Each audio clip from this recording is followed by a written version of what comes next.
Maratha leader Manoj Jarange Patil ji ने कहा कि महाराष्ट्र के मुख्यमंत्री देवेंद्र फडणवीस हाई कोर्ट में गलत इन्फॉर्मेशन दे रहे हैं मराठा आंदोलन को लेकर।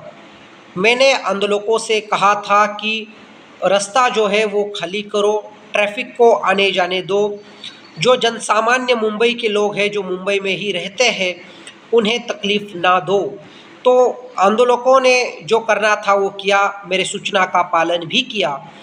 लेकिन महाराष्ट्र के मुख्यमंत्री जो है वो गलत तौर तरीका अपना रहे हैं मराठों के खिलाफ, ये मनोज जरांगे पाटिल कह रहे हैं।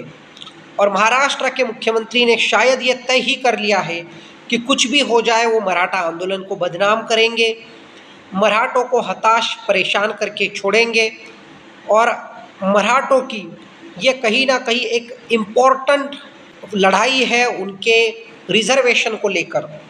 और महाराष्ट्र के मुख्यमंत्री को मराठी में मनोज जरांगे पाटिल ने नासका कहा है, यानी जो कुछ काम का न रहा हो, डिसमिस हो गया हो, बोगस हुआ हो, ऐसा उस लफ्ज़ का मतलब होता है।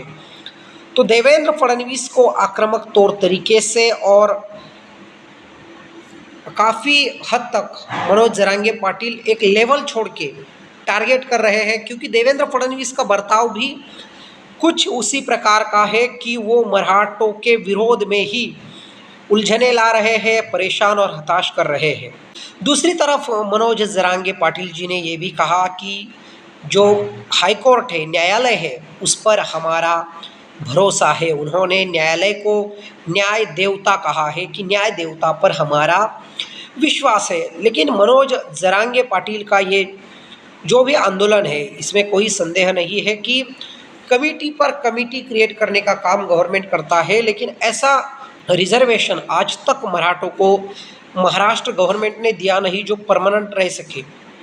अब समझ लीजिए कि देवेंद्र फडणवीस मुख्यमंत्री है और महायुति की महाराष्ट्र में गवर्नमेंट है। आने वाले समय में उद्धव ठाकरे या शरद पवार जी के पार्टी का, कांग्रेस का गवर्नमेंट महाराष्ट्र में बनता है, तो क्या ये आरक्षण परमानेंट रह पाएगा?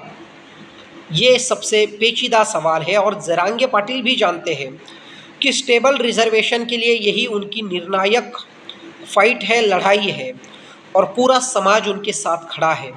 इसीलिए अभी नहीं तो कभी नहीं, रिजर्वेशन लिए बिना हम हटेंगे नहीं। मराठे जिद पर कायम है।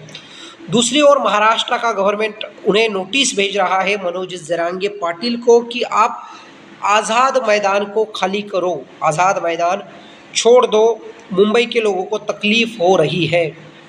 तो नोटिस पुलिस तो मनोज जरांगे पाटिल को भले ही भेज रही हो, लेकिन पुलिस कोई कार्रवाई मनोज जरांगे पाटिल पर नहीं कर सकती, क्योंकि जो जन समुदाय उनके साथ खड़ा है वो गवर्नमेंट पर या सिस्टम पर कि एक प्रेशर क्रिएट करता है, इसमें कोई संदेह नहीं है।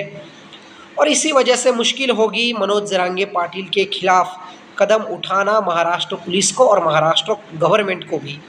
तो आपको क्या लगता है मराठा आरक्षण को लेकर? कमेंट बॉक्स में अपनी बात ज़रूर बताइएगा।